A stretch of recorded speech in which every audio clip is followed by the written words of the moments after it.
Thanks for joining me. My first question is for Aminah. Uh, it's Nieves, right? Sure. All right.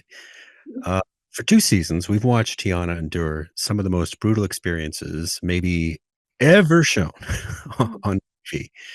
In the end, what do you hope viewers take away from Tiana's story?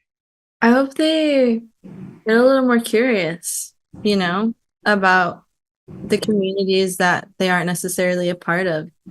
Um, I think especially if they're living on Turtle Island, because we're a blend of every single person. I think living in the Americas, we're not just kind of one thing. And the beautiful, beautiful thing about that is we have the opportunity to learn so much more about people. Um, so why not? Why not get curious about it? Why not do some more research and not only about, indigenous peoples, but about other, minority groups around them. So Even if those answers take them to the kind of the dark history yeah, of particularly the things your character went through. absolutely. I mean, nothing's rainbows and butterflies all the time. You know what I'm saying? The truth hurts sometimes. And you know what? A lot of people need some truth in their life. So I think it's important. Michelle, this series was another trying one of ups and downs for Elizabeth as she struggled to adjust to life on the ranch, mostly without Jack. Maybe there was a lot of off screen Jack time, but on I don't screen, know. I don't know. you don't know. What is something that Elizabeth didn't get to experience that Michelle wishes that she had? Oh, another summer there. Another summer. I think the winter, I mean, she not only had to learn kind of how to survive this new like lifestyle and becoming a rancher's wife, but I think a big part of it was just braving the elements of winter, which is brutal in Montana. Can confirm.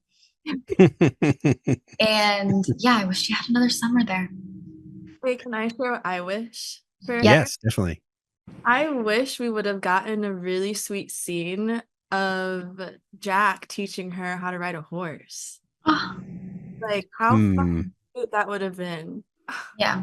I wish there was more to show how deeply in love they really were with each other. Mm.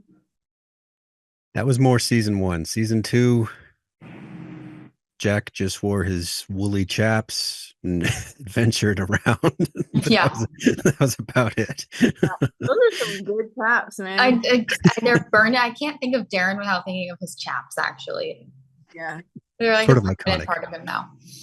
Amina, the women in 1923 often endure trauma, but also find moments of joy and connection and hope. What scenes or moments stood out to you as particularly meaningful in showcasing the depth and courage of your character?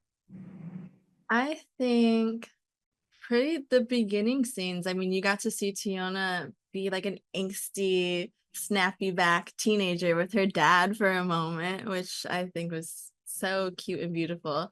But then you get to see her being messy and awkward in love with a boy for the first time in her life. And I think her being able to experience those joys and then wrangle cattle for the first time in her life too with her dad and her supposed partner.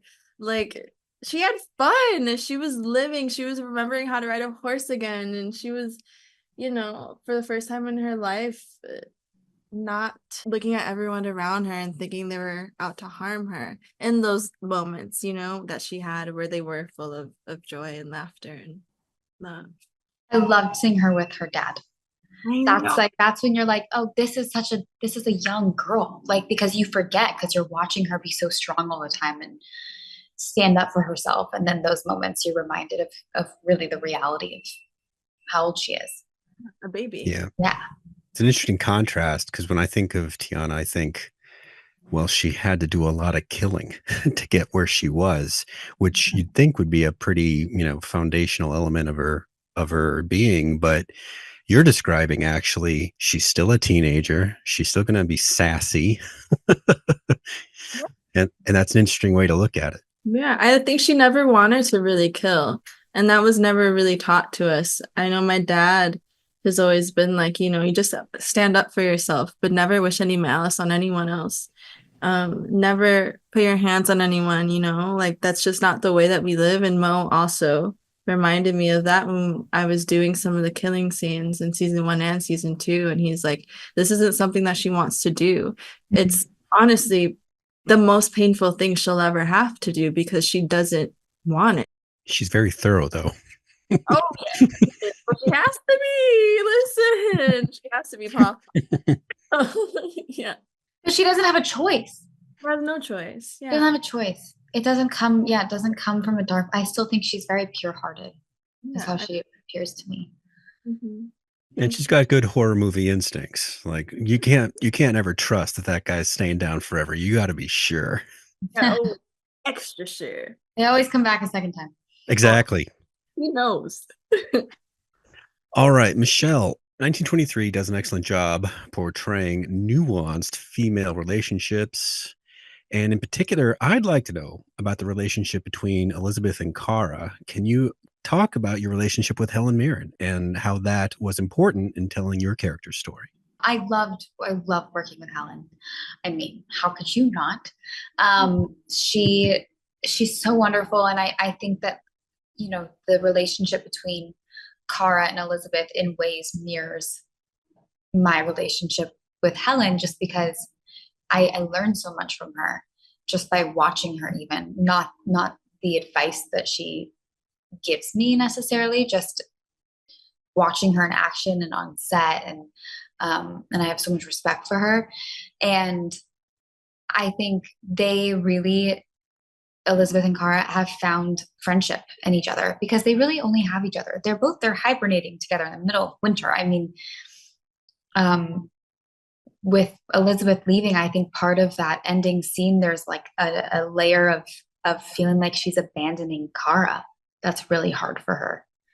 Well, that's really so wonderful to hear. I mean, fans never like to hear it was a job, I came to work, whatever. They never, never like to hear that. So hearing that there's some warmth and camaraderie and mutual respect there is it's going to make a lot of people feel nice and warm about it. It's true.